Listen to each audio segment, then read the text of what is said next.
So this year's Google Pixel 3 is rocking a 6.3-inch AMOLED display, and it comes equipped with the 3430 mAh battery, 4 GB of RAM, 12.2 megapixel rear-facing camera, 8 plus 8 megapixel front-facing camera that comes with the wide-angle lens. I purchased the 128 GB clearly white model, and it's currently running Android 9.0. This thing is a beauty. Oh, by the way, there's no headphone jack. Alright guys, first things first, let's get this out of the way, the notch. This has been blown way out of proportion because on a day-to-day use, I do not notice the notch. It's really not a factor that should drive your choice of whether or not you should buy the device. It's really not that aesthetically eye-straining at all. Come to think about it, I kind of fell in love with this notch. It kind of looks like a face looking back at you, and honestly, Google's software overall takes away from the notch. So guys, stop talking about the notch. It's not that serious. Alright guys, now that the notch is out of the way, let's get down to the software. So the software I'm running right now is Android 9.0. I am beyond amazed on how buttery smooth this is performing. I'm coming from the Galaxy S8 Plus, and honestly this blows it out of the ballpark. Google never fails to impress me with their software. They use machine learning and AI in order to give you one of the most user-friendly experiences that caters to you and your needs. Let's talk about battery life. The phone comes equipped with a 3430 mAh powered battery. Do I wish there was a bigger battery? Yes, but that's just me nitpicking, you know? Honestly, this gets me through the day and that's all that matters. I'm perfectly content with the overall performance of this phone. I've had no issues so far. I know a lot of people are complaining about them having certain glitches and stuff. I'm having none of those problems. So shout out to Google for taking care of me. So this is the camera and my comparison of the Google Pixel 3 XL and Samsung Galaxy S8 Plus.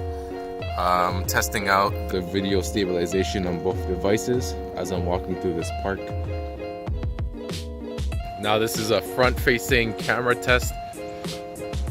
It looks like I'm more zoomed in the Pixel, but that's just how it is. Holy, it's freaking cold outside. I don't even know why I'm filming this video right now. Like, I need a life.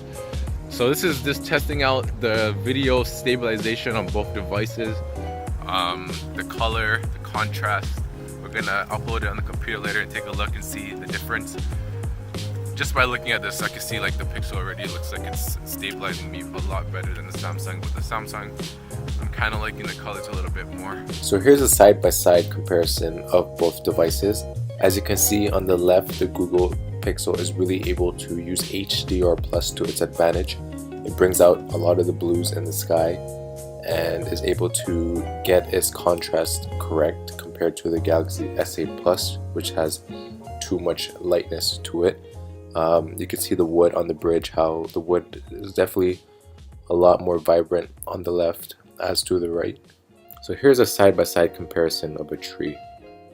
On the left you can see a lot more shadows and a lot more details compared to the right.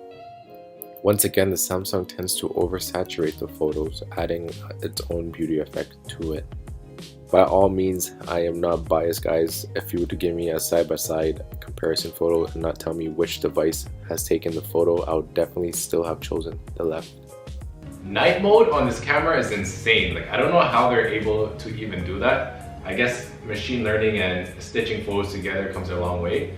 But when you take a photo in complete darkness, it's able to bring the photo to life. And that to me is something every smartphone needs, especially if you're at a concert or if you're at an event where you don't want your flash, or even at a restaurant trying to take a picture of you and your friends, you don't want the flash getting in other people's way. So using night sight is the perfect way to avoid having that hassle. Google, thank you so much for implementing night sight. This is just a quick phone review video, guys. I'll be getting into a lot more detail if you want me to. Please like, comment, and subscribe. Shout out to Google for sending me this device to review. I really appreciate it. And this, by all means, is not biased at all. This is my honest opinion.